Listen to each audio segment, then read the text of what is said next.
एक और शिप को टारगेट करने का वीडियो निकलकर सामने आया। एक ड्रोन बड़ा तेज रफ्तार से उड़ता हुआ जाता है, उस शिप से टकराता है। वो शिप किसका है वो मैं आपको बताऊंगा, लेकिन समंदर के अंदर यह सीधे तौर पर लड़ाई नहीं है।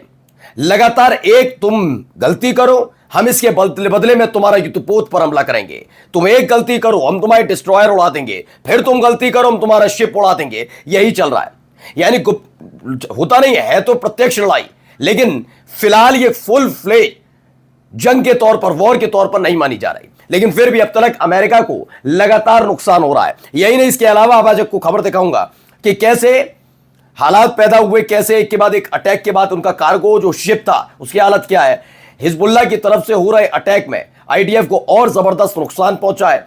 बकायदा आईडीएफ के ड्रोन को देखकर दुम दबाकर भागते हुए आईडीएफ के सैनिक नजर आते हैं। कैसे हिजबुल्लाह के ड्रोन को देखकर भागे हैं वो आज आपको दिखाऊंगा। और अब तो खुल्लम खुल्ला बगावत टाइप हो गई है।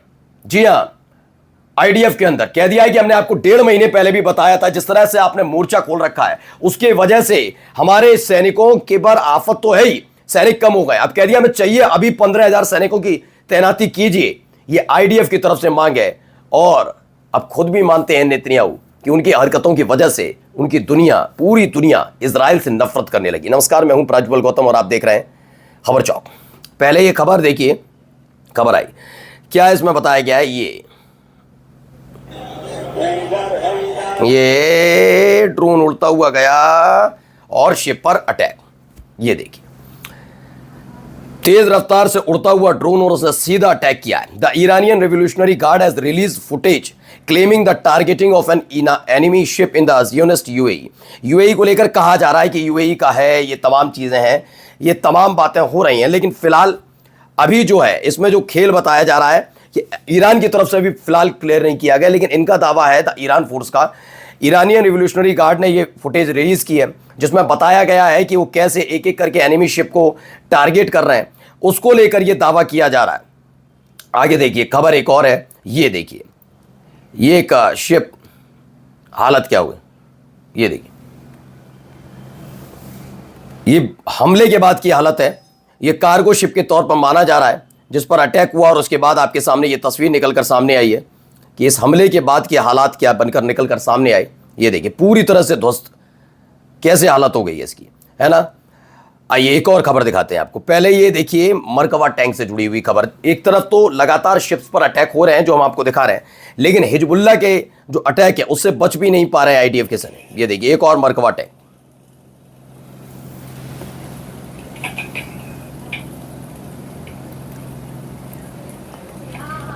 देख रहे हैं आप, पूरा का पूरा जल के खाक। इसमें बताया कि Hezbollah we targeted a Merkava tank with a diving drone at the Jal al Alam site and achieved a confirm hit. उन्होंने कहा कि एक मरकवा टैंक को हमने टारगेट किया, सीधा ये टारगेट था, और उसके बाद के हालात आपके सामने हैं ही। और कैसे ये अटैक हो रहे हैं जरा इन वीडियोस के जरिए समझिए। देखिए एक ड्रोन आया, वो भागकर जा रहा है। ये आईडीएफ का कैंप है जो दक्षिणी लेबनान में बना रखा है। न्यू हिजबुल्लाह ड्रोन अटैक है। देखिए कैसे भागकर छिपने की कोशिश करेगा, लेकिन अंदर तक जाकर मारा है इसने। इसमें यह किया गया कि कुछ इस तरह से उनके एफपीवी ड्रोन टारगेट कर रहे हैं, एक के बाद एक टारगेट हो रहा है, एक के बाद एक टारगेट, इसी तरीके से टारगेट किए जा रहे हैं। एक और ऐसी वीडियो है, लेकिन उससे पहले खबर निकल कर आई कि 6 इजरायली सोल्जर्स मारे गए, 9 गंभीर रूप से घायल हुए हैं।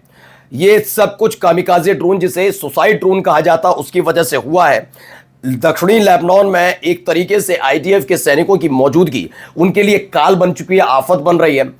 हिजबुल्लाह के पास जो हथियार है हर कोई जानता है वो ईरान की तरफ से दिए गए हैं। ये जानते हुए भी कि ईरान हिजबुल्लाह को हथियार सप्लाई करता है, जिन हथियारों से उसने इजराइल को दहलाया, फिर भी दक्षिणी लेबनान में जानबूझकर हिजबुल्लाह से लड़ने के नाम पर लेबनान पर कब्जा करने की कवायद इजराइल कर रहा है, और उसमें उनके सैनिकों की लगातार जान जा रही है। एक अटैक मैंने दिखाया और देखिए 6 और इजरायली सैनिक मारे गए, 9 गंभीर रूप से घायल हैं। इसी खबर निकलकर सामने आ रही है कि 9 गंभीर रूप से घायल बताए जा रहे हैं, और इनकी तादाद जो चीजें हैं वो लगातार बढ़ती जा रही है। हालत बहुत ज्यादा खराब होती हुई नजर आ रही है। देखिए यहां पर भी एक खबर निकलकर सामने है, ये कुछ देखिए कितने कुल मिलाकर ये 9 बताए गए, 9 सैनिक हैं जिन पर अटैक हुआ, और ये सीधे जाकर देखिए क्या होगा, टकराया, बस वो बैठ जाते हैं। जब उसको नहीं मार गिराने की कोशिश हो रही है, एफपीवी ड्रोन को मार गिराने की कोशिश होती है, लेकिन नहीं, वो मार नहीं पाते और फिर छिपने की कोशिश करते हैं और समारे, क्योंकि ये सुसाइड ड्रोन है। कामिकाजे ड्रोन इसीलिए कहा जाता है, इसे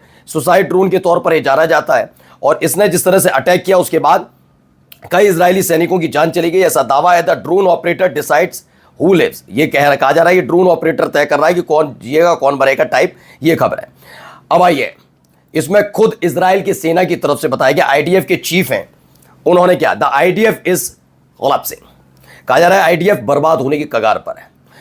इजरायली मिलिट्री चीफ हैं, IDF is on the verge of collapse in A close Knesset season today. Knesset यानी कि इजराइल की संसद में एक सत्र बुलाया गया, यह विशेष सत्र था जिसमें पता किया गया कि भाई क्या है, आईडीएफ क्या कर रहा है। मतलब आप जब दक्षिणी लेबनान में भेजे गए, ऐसे आप भेजे गए थे गजा में, हमने सोचा था कि बमुश्किल हफ्ते भर के भीतर गजा अपना होगा, वहां से सिर्फ क्या मिला, लाशें निकली इजरायली सैनिकों की। ऐसा नहीं गजा बर्बाद नहीं किया, किया गजा बर्बाद, लेकिन गजा पर कब्जा जो सोच किया करना था वो नहीं कर पाए। हाँ, बफर जोन के नाम पर जैसे दक्षिणी लेबनान में, वैसे गजा में भी कर लिया। यही स्थिति दक्षिणी लेबनान में। दक्षिणी लेबनान में आप कुछ कर नहीं पा रहे, क्या है, ऐसे में एक सेशन बुलाया गया, सत्र बुलाया गया नेसेट का। आईडीएफ के चीफ है, उन्होंने जो staff Zamir, chief of staff है जमीर, उन्होंने कहा है कि भैया इस समय इमरजेंसी सिचुएशन आ गई है, ये बहुत ज़रूरी है। उन्होंने कहा एक ऐसा कानून बनाइए जिससे ज़्यादा से ज़्यादा जनता में से लोगों को सेना में भर्ती कराया जाए। अभी इसी वक्त 15,000 सैनिकों की ज़रूरत है। 8,000 तो अभी हमें युद्ध के मोर्चे में भेजने ही भेजने हैं, जिनमें से 15,000 सैनिकों के बिना हम इस संघर्ष को आगे जारी नहीं रख पाएंगे। ये क्लियर कर दिया गया। आईडीएफ के ये सेना प्रमुख ने क्लियर कर दिया कि हालत बहुत ज़्यादा खराब है। अगर आप ये सोच रहे हैं ना कि हम ले जाएंगे, कर जाएंगे, कोई हमारा कुछ नहीं बिगाड़ पाएगा, तो अब ये नहीं होने मुश्किल, क्योंकि ये युद्ध लड़ा ही जाना है। ये युद्ध जो लड़ना है ना, ये युद्ध लड़ना ही हमें इन सैनिकों की बदौलत। आप ये गलत कर रहे हैं। अब देखिए, जरा सुनिए क्या कह रहे हैं Netanyahu.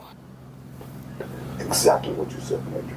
In other words, we have seen the deterioration of the support for Israel in the United States almost, I would say, correlates almost 100% with the geometric rise of social media. And that by itself is not what caused it. And I don't believe in censoring them. तो Netanyahu है, अब इन भाई थू तो हो रही है पूरी दुनिया में। नेतन्याहू ने इजराइल के प्रति हमदर्दी कम होने की बात को कबूल किया। उन्होंने कहा कि अमेरिकी युवाओं में इजराइल के प्रति सपोर्ट कम होने के लिए सोशल मीडिया जिम्मेदार है। ऐसा करने के लिए विदेशी ताकतों पर बोट फार्मिंग का आरोप लगा दिया। इन्होंने कहा ये बोट फार्मिंग के जरिए ये सब किया जा रहा है। अब पता ही, आरोप जब चाहे जैसे चाहे जिस पर लगा दिए जाए, लेकिन क्लियर कट कहानी तो ये है ना कि आपने, आपके देश, आपकी सरकार ने, आपकी सनक ने कई देशों से मोर्चा खोल रखा है।